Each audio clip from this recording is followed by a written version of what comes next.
Millionaire heir discovers that his real father is a humble man. Look what happened. Subscribe so you don't miss our exciting stories.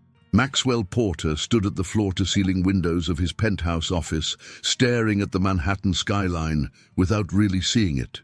The envelope on his desk felt like a ticking bomb, its contents threatening to shatter everything he'd built his life upon. "Mr. Porter?" His assistant's voice crackled through the intercom. "The board members are waiting in the conference room." Maxwell closed his eyes, his fingers unconsciously tracing the heavy signet ring on his right hand, the Porter family crest, a symbol of the legacy he'd inherited, or had he? "Tell them I'll be there in 5 minutes, he replied, his voice steadier than he felt. At 35, Maxwell Porter was the epitome of old money and power. As CEO of Porter Industries, he controlled a real estate empire worth billions. His father, Richard Porter, had passed away 6 months ago, leaving Maxwell not just the company, but a reputation to uphold. The Porter name meant something in New York's elite circles. But now, on his desk, lay documents that suggested it was all built on a lie. The manila envelope had arrived that morning, hand-delivered by a messenger from Winters and Associates, his father's personal law firm. Inside was a letter dated 1 week before Richard Porter's death, along with DNA test results and a stack of old photographs that made Maxwell's world tilt on its axis. He picked up one of the photos again, a much younger version of his mother. Sarah stood smiling next to a man Maxwell had never seen before. The man wore simple work clothes, his hands rough from manual labor, but his smile was genuine and warm. According to the letter, this was Thomas Hayes, a construction worker who had helped build the very first Porter Industries building in the 1980s. And if the DNA results were to be believed, Thomas Hayes was Maxwell's biological father. The intercom buzzed again. "Mr. Porter, the board is getting restless." Maxwell straightened his tie, his mind racing. The quarterly meeting couldn't have come at a worse time. They were about to discuss the company's biggest project yet, the demolition of an old neighborhood in Queens to make way for luxury condominiums. The contracts were ready, the permits secured, and the residents had been given their final notices to vacate. He gathered the documents and locked them in his desk drawer. The truth about his parentage would have to wait. Right now, he had an empire to run.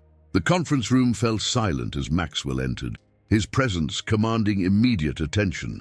Board members straightened in their chairs, adjusting their expensive suits and expectant expressions.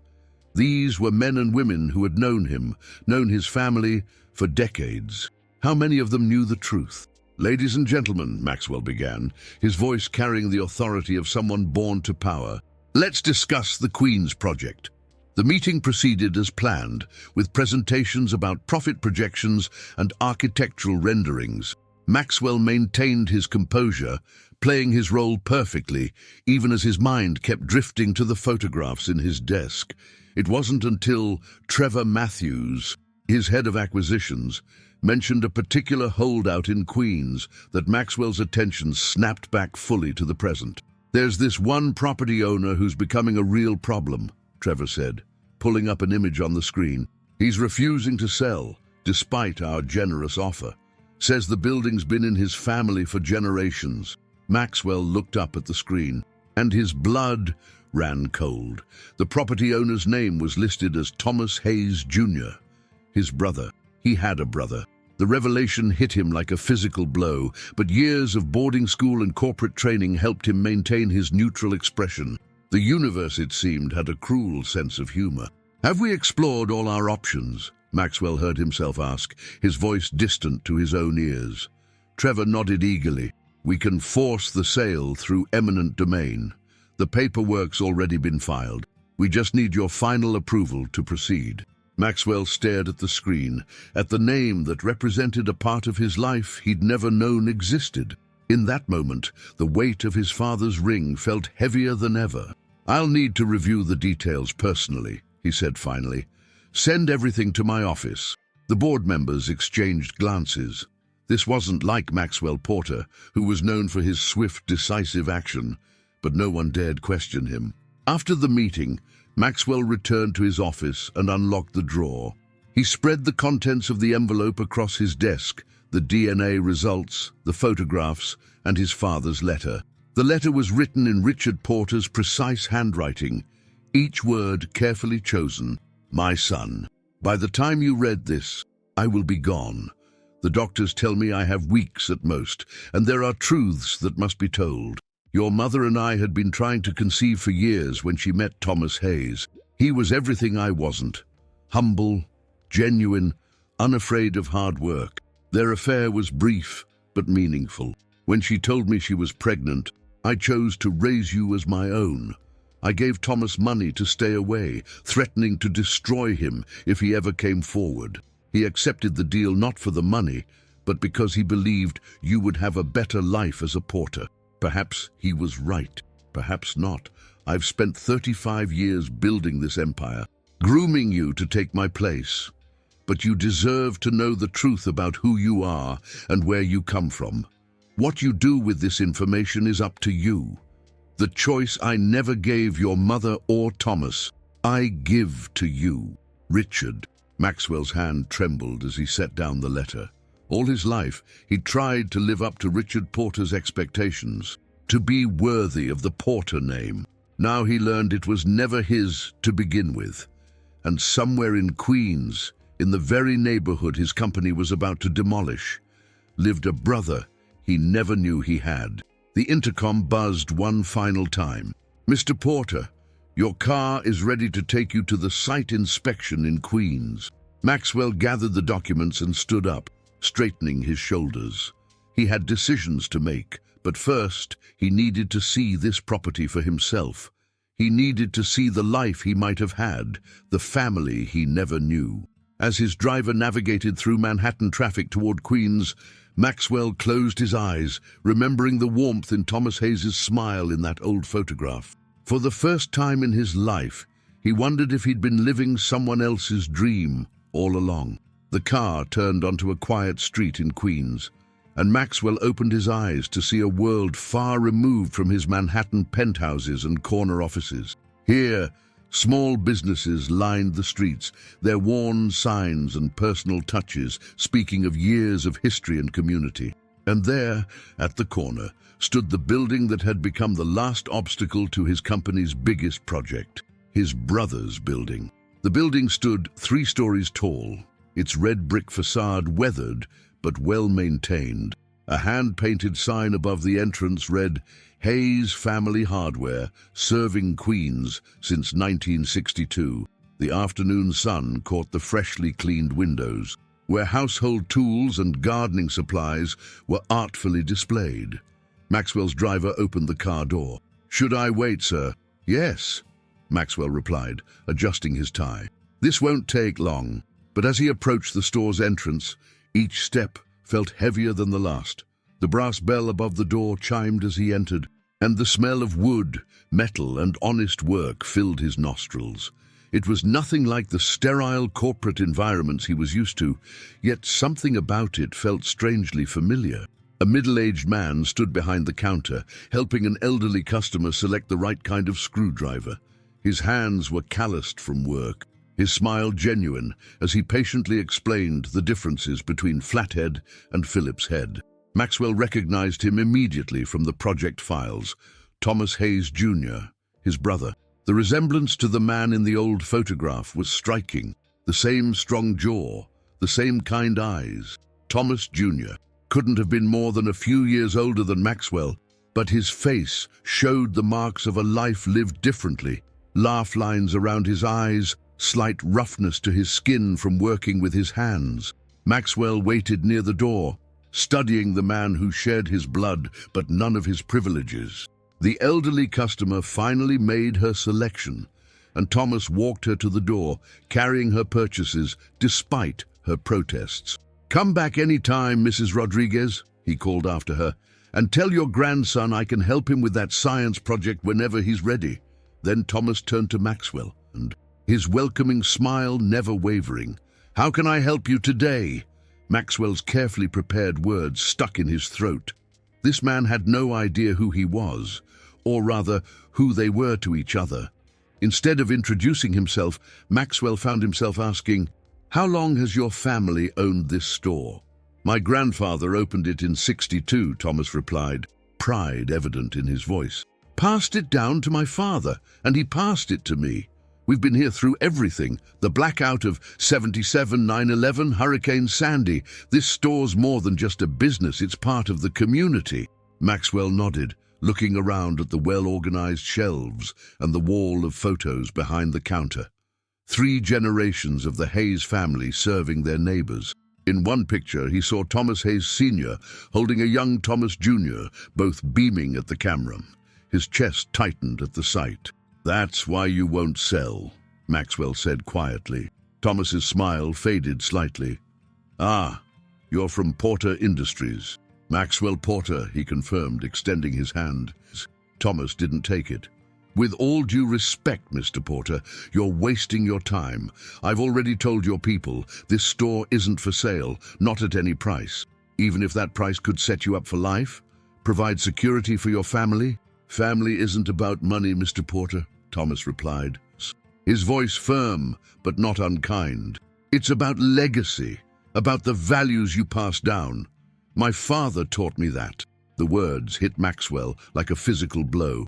He thought about Richard Porter's letter, about the legacy he'd inherited, one built on lies and manipulation. "Your father," Maxwell started, then hesitated. "Thomas Hayes Sr. Is he still alive?" Something flickered in Thomas's eyes. Surprise, perhaps, that Maxwell knew his father's name. "No," he answered after a moment. "He passed away 3 years ago. Cancer." Maxwell felt the loss of a man he'd never met, a father he'd never known.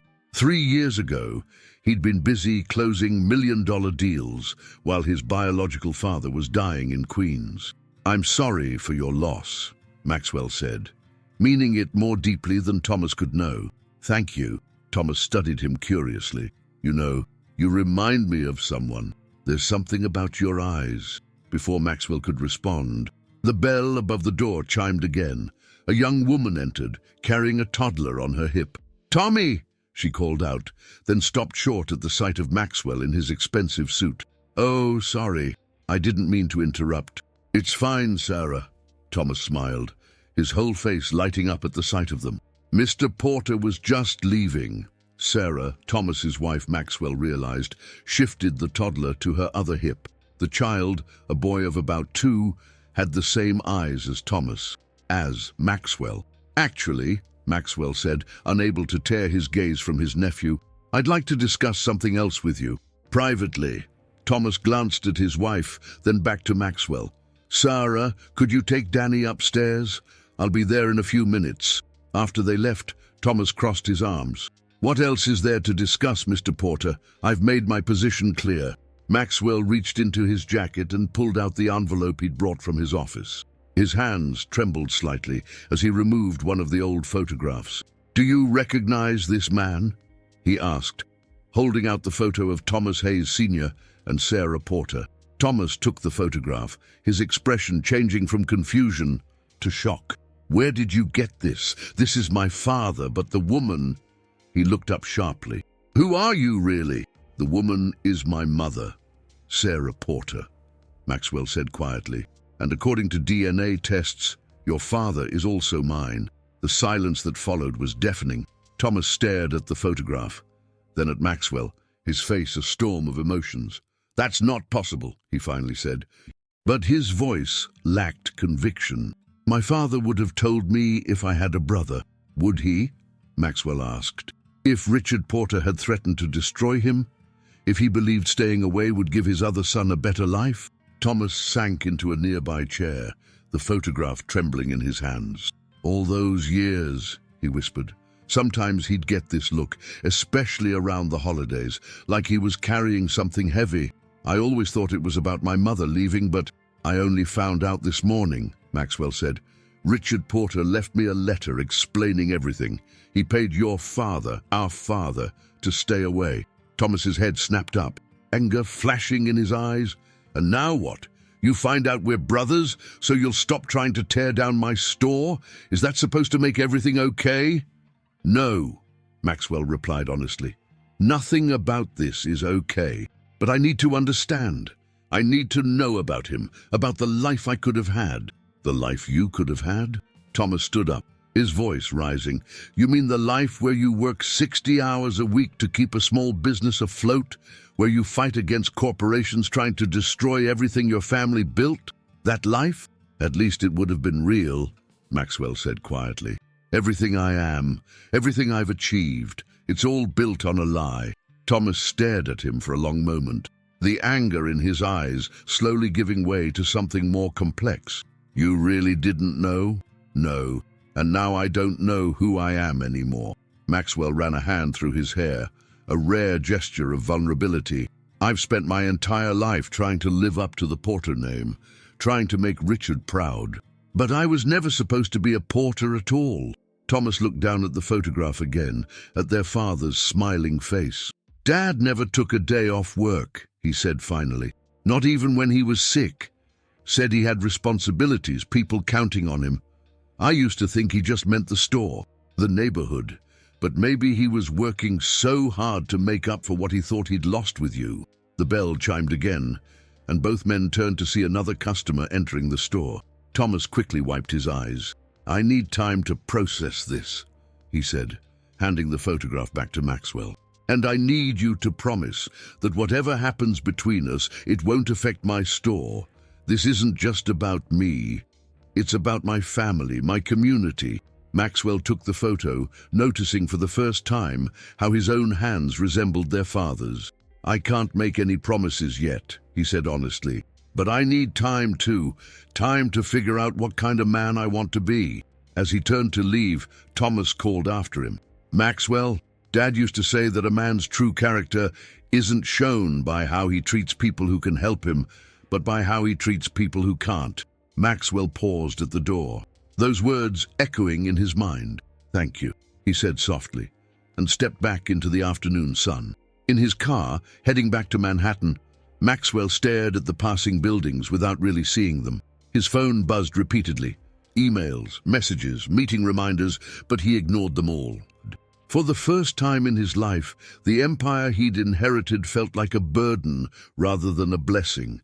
He thought about Danny, his nephew, and the genuine warmth in Thomas's store.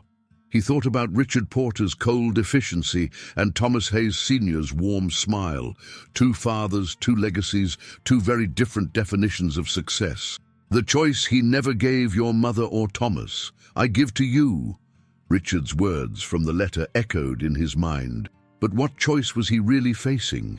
And what would he lose, no matter what he decided? The next morning, Maxwell sat in his office, staring at the stack of documents on his desk. Final eviction notices for the Queens neighborhood, ready for his signature. His phone had been ringing non-stop since dawn. The board wanted answers, developers wanted timelines, and investors wanted reassurance. But Maxwell's mind kept returning to the photos on the wall of Hayes Hardware. 3 generations of men who'd built something real, something that mattered to people. A knock on his door interrupted his thoughts. Trevor Matthews entered, looking concerned. Max, we have a situation, Trevor said, closing the door behind him. The media got wind of the holdouts in Queens. They're running stories about corporate giants crushing small businesses. The Hayes kid is giving interviews. Maxwell's head snapped up. What? Trevor tossed a tablet onto his desk. On the screen was a video of Thomas standing in front of his store, surrounded by news cameras and neighbors. This isn't just about my store, Thomas was saying, his voice steady and passionate. It's about every family business in this neighborhood. It's about communities that have survived decades of change, only to be erased for luxury condos. These streets have history, they have heart, and we're not going down without a fight. The crowd around him cheered. Maxwell recognized some of them. The elderly woman from yesterday, families he'd seen in the project files, small business owners who'd already sold their properties under pressure. He's organizing resistance, Trevor continued, getting other owners to reconsider their sales. If we don't move fast, the whole project could fall apart. Maxwell watched the video again, noting the fierce determination in his brother's eyes. The same determination he saw in the mirror every morning. "There's more," Trevor added grimly. "Someone leaked documents suggesting we manipulated property values and pressured city officials. The SEC is asking questions." Maxwell's blood ran cold. He knew exactly which documents Trevor meant. He'd signed off on those dealings himself, following Richard Porter's long-established playbook. "Who leaked them? We're looking into it, but Max, we need to move now. Sign the eviction orders, and I'll have the demolition crews ready by next week. Once it's done, the media will move on to the next story." Maxwell picked up the eviction notices, feeling their weight in his hands. One signature, and he'd be destroying not just his brother's livelihood, but a piece of their father's legacy. "Get out," he said quietly. "What? Get out of my office, Trevor. I need to think."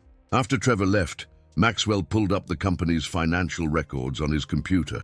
Hours passed as he dug deeper than he ever had before, examining decades of Porter Industries' dealings. What he found made him sick. Richard Porter hadn't just paid Thomas Hayes Sr. to stay away.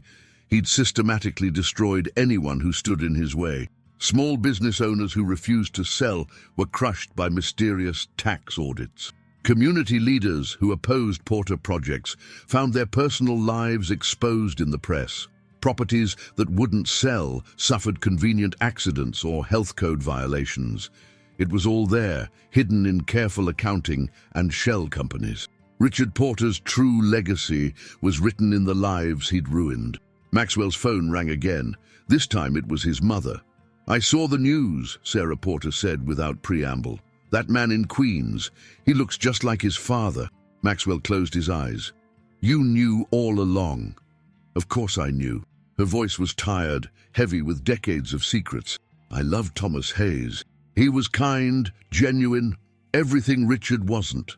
But when I got pregnant, Richard threatened to destroy him, said he'd make sure Thomas never worked in construction again, that his family business would be ruined. So you chose Richard." "I chose security, stability. I thought I was doing what was best for you." She paused. "I saw Thomas once, years later. He was with his son, your brother. They looked so happy together. I wondered if I'd made the right choice." "Did Richard ever regret it?" Maxwell asked. "Keeping me from my real father?" "Richard Porter didn't do regret," his mother said bitterly. "He did strategy. Everything was a transaction to him, even love, even family." After hanging up, Maxwell sat in his darkening office, watching the city lights come alive. His whole life, he'd tried to be Richard Porter's son, ruthless, efficient, willing to do whatever it took to win. But he had another father's blood in his veins. Another father's legacy to consider. His intercom buzzed. "Mr. Porter, there's a Miss Hayes here to see you, Thomas's wife." Maxwell straightened in his chair, surprised. "Send her in." Sarah Hayes entered his office, looking both determined and uncomfortable in the corporate environment. She carried a small box. "Thomas doesn't know I'm here," she said, setting the box on his desk. "But after what he told me last night, I thought you should have these." Maxwell opened the box carefully. Inside were photographs, letters, and a worn leather journal. "They were your father's," Sarah explained. "Thomas Sr.'s. He kept them in a safe in the store's back room. Thomas found them after he died, but he never opened the journal. Said some things should remain private." With trembling hands, Maxwell opened the journal. The pages were filled with his father's handwriting. Decades of thoughts, hopes, and regrets.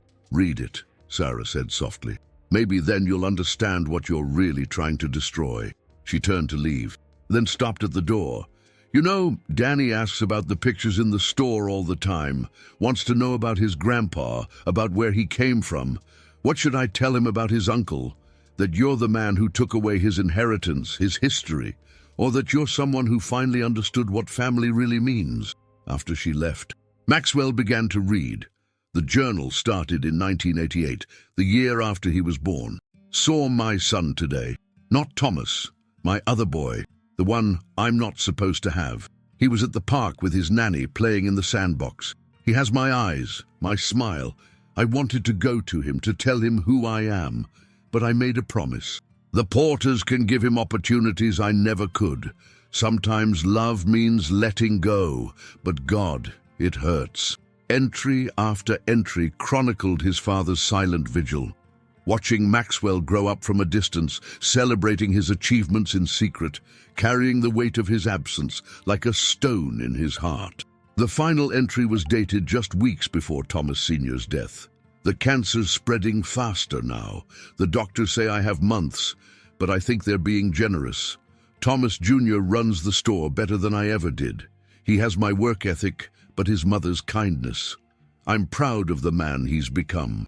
And Maxwell, I saw him in the paper today, named CEO of Porter Industries.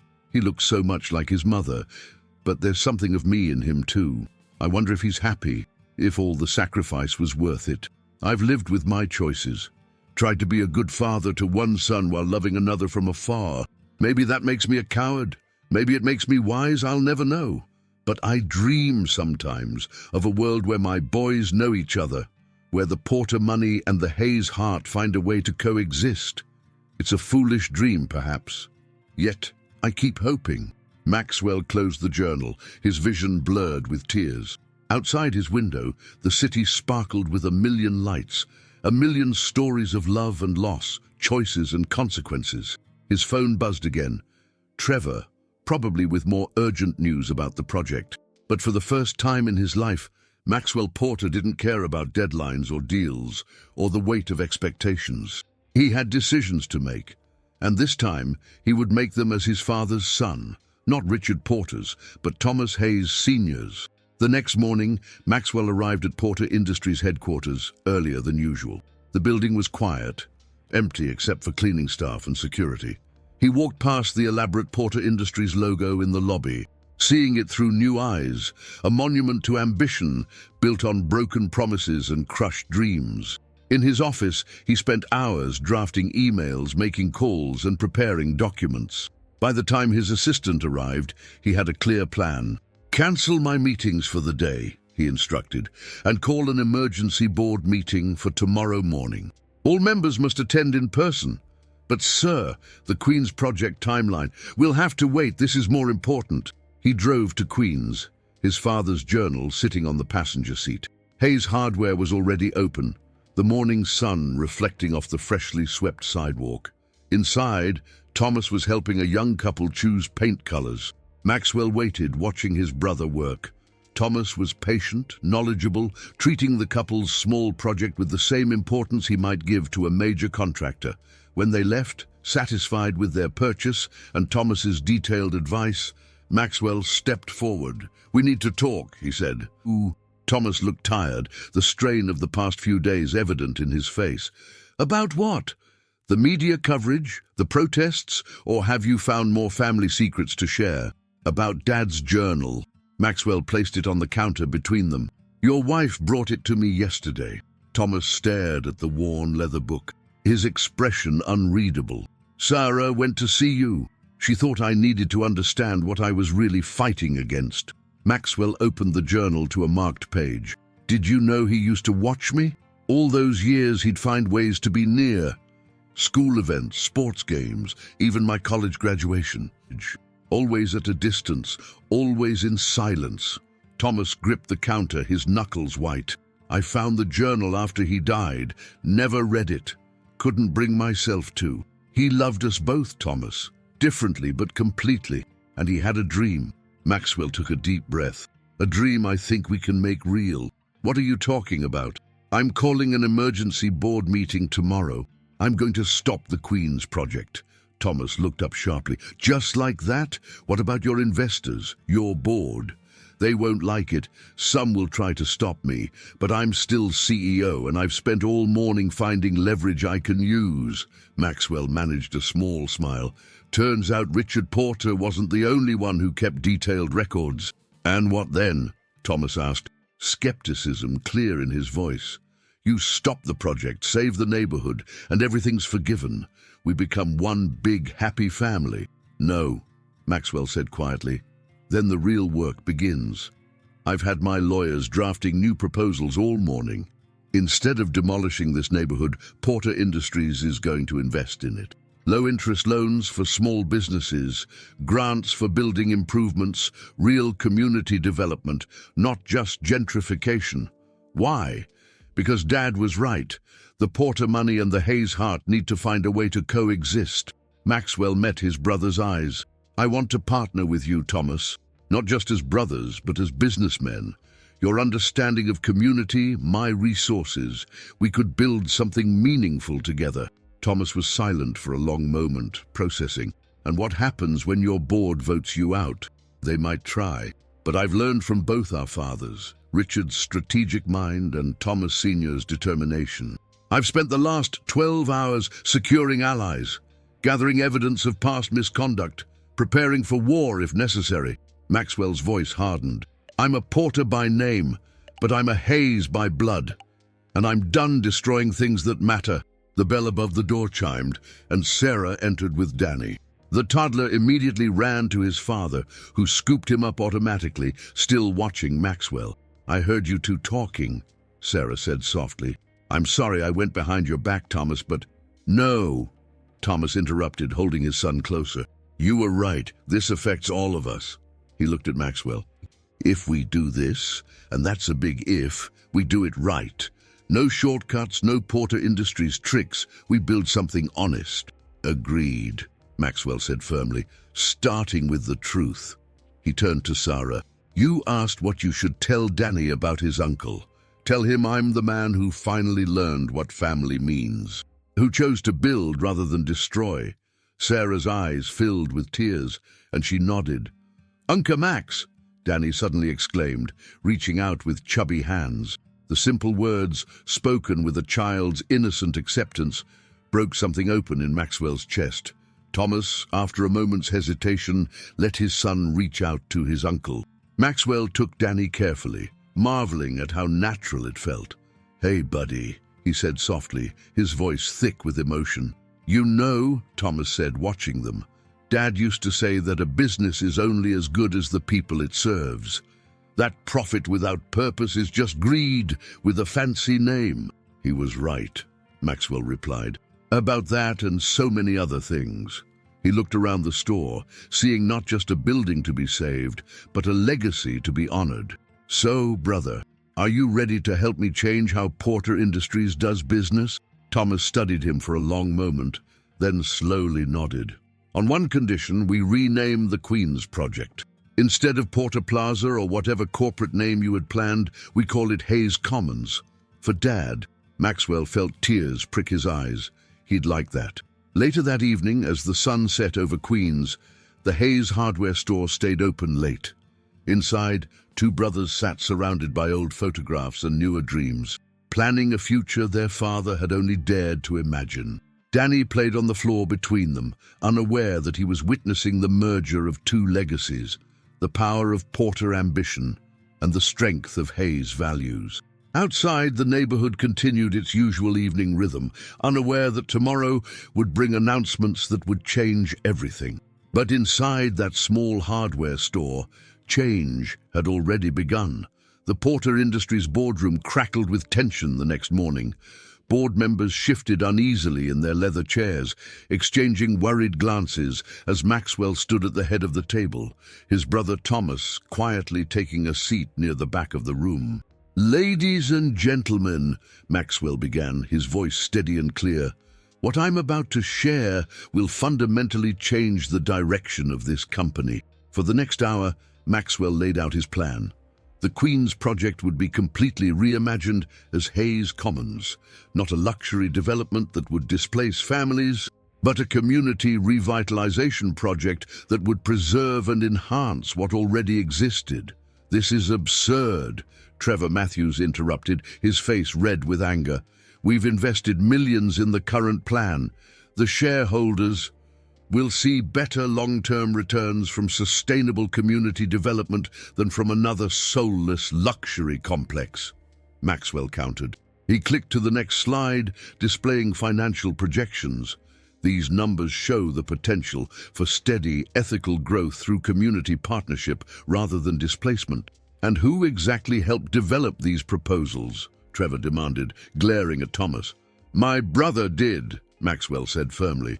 causing several board members to gasp. Yes, Thomas Hayes Jr. is my brother, and before anyone suggests a conflict of interest, you might want to consider how Richard Porter's own ethical conflicts could affect this company's reputation if they became public. He placed a thick folder on the table. Inside is evidence of decades of questionable practices. Practices I inherited but will no longer continue. You can either support this new direction, or you can fight me and watch everything Richard Porter built crumble under public scrutiny. The boardroom erupted in chaos. Some members shouted accusations. Others demanded to see the evidence, and a few sat in stunned silence. "This is blackmail," Trevor sputtered. "No," Maxwell corrected. "This is accountability and a chance for redemption." In the back of the room, Thomas watched his brother with newfound respect.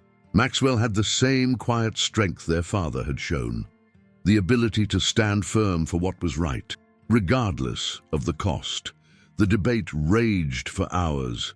By late afternoon, exhaustion had set in, and the reality of their situation became clear. Maxwell had outmaneuvered them all, using Richard Porter's own tactics to dismantle Richard Porter's way of doing business.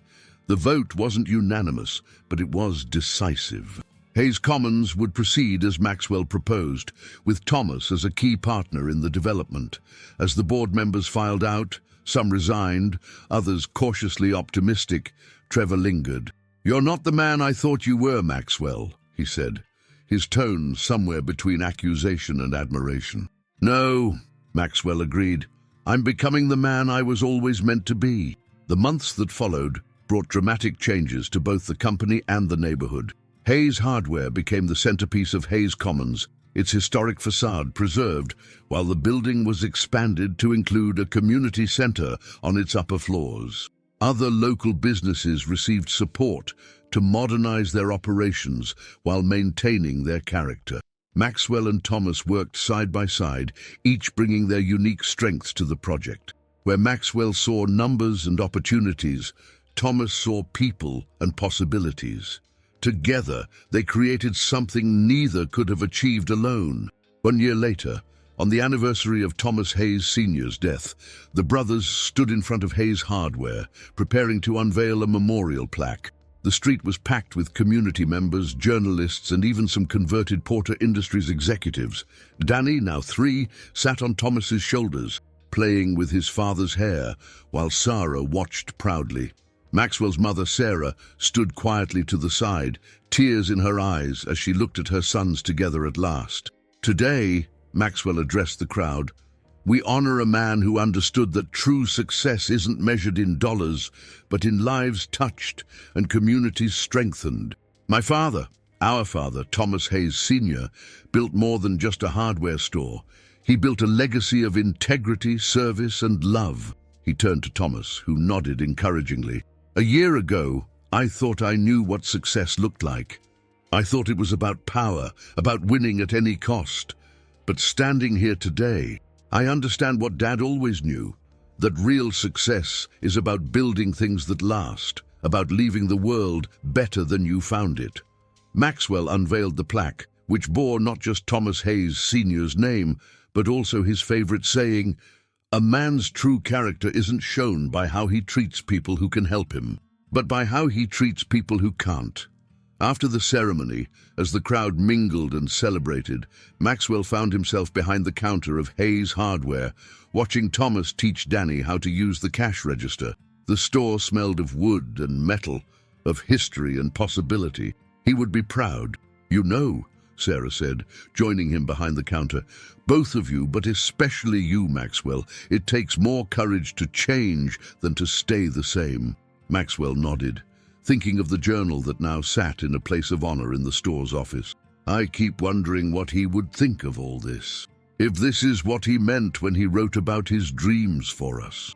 "I think," Thomas said, lifting Danny into his arms, "he would say it's better than anything he could have imagined." Later that evening, after the crowds had gone home, the brothers sat in the back office sharing a quiet drink. Photos of 3 generations of Hayes men lined the walls, including new ones of Maxwell, with Thomas and Danny.